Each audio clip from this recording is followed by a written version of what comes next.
Each year, over 100,000 Americans face these life-shattering diagnoses of leukemia, lymphoma, or myeloma. More than 60,000 people will die of these diseases in the U.S. alone. That's one adult death every 9 minutes. Leukemia and lymphoma are the leading fatal cancers in men and women under the age of 35. Leukemia is the #1 killer of children 14 and under. And our objective is to find a cure.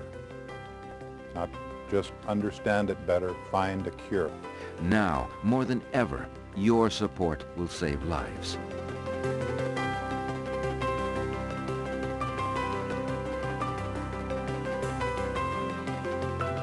To find out more about childhood cancer, call the Cancer Center Council at 210-616-5514 or contact the following organizations.